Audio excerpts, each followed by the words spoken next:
갤럭시 노트 20 시리즈의 사전 예약 성적이 약 117만 대로 갤럭시 노트 10 시리즈 사전 예약 성적의 90% 정도 되는 성적이어서 올해 그것 때문에 시장 자체가 약간 축소된 걸 생각하면 그래도 어느 정도 선방하지 않았나 생각되었습니다. 하지만 그 이후 성적이 아쉽게도 많이 떨어지는 것으로 보입니다.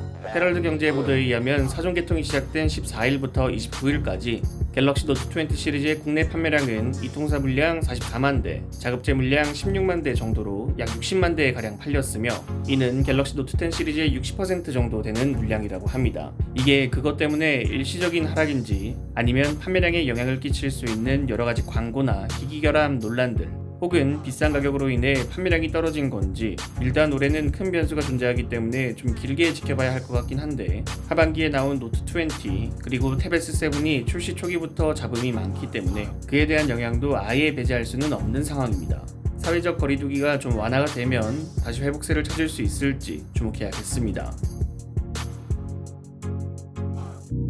아이폰 11 프로 시리즈의 메인 마케팅 컬러는 그린 색상이었습니다. 정식 마케팅 명칭은 미드나잇 그린이었는데 올해는 그린이 안 나올 것으로 보입니다.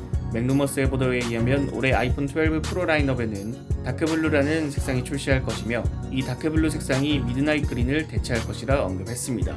이 이야기는 올해 초부터 나왔던 이야기이긴 한데 출시하는 거리가 먼 상태에서 나왔던 소식이기 때문에 중간에 수정이 될 가능성도 있었죠. 보통 반복적으로 이야기가 나오면 그 루머는 실제와 같은 가능성이 높아서 블루 색상이 나올 가능성은 크지 않을까 생각됩니다. 그 외에도 일반 아이폰 12 모델은 밝은 파란색, 보라색, 밝은 주황색 등이 추가된다는 루머가 있습니다. WWDC 2020에서 애플은 향후 2년 동안 인텔의 X86 기반 CPU에서 자체 설계한 ARM 기반 애플 실리콘 프로세서로 전환할 것이라 발표를 했고 올해 안에 첫 애플 실리콘이 탑재된 맥북이 출시될 것이라 예상되는 가운데 ARM 맥북에 대한 소식이 중국을 통해서 나왔습니다. 중국 더 차이나 타임즈의 보도에 의하면 애플의 공급업체를 통해 애플의 첫 애플 실리콘이 탑재된 맥북 개발 코드명 통가는 USB-C 타입을 지원하고 12인치 레티나 디스플레이가 적용되었으며 A14X 프로세서가 탑재될 것이라고 합니다. 이 A14X 프로세서는 차기 아이패드 프로에도 탑재가 될 것이며 첫 아맥북 통과는 배터리 타임이 15시간에서 20시간 정도 가고 무게는 1kg 이하라고 합니다.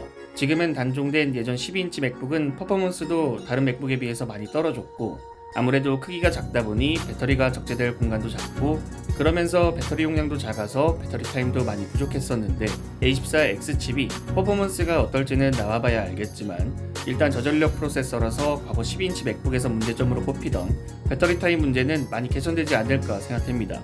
그런데 여태까지는 13인치 맥북이 올해 말에 나온다는 거였는데 13인치가 아닌 12인치가 출시될지 좀 더 지켜봐야겠습니다. 여러분들이 생각하시는 갤럭시 노트 20, 다크블루, ARM 맥북에 대해서 댓글을 남겨주시면 감사드리겠습니다. 시청해주셔서 감사합니다. 지금까지 알비였습니다.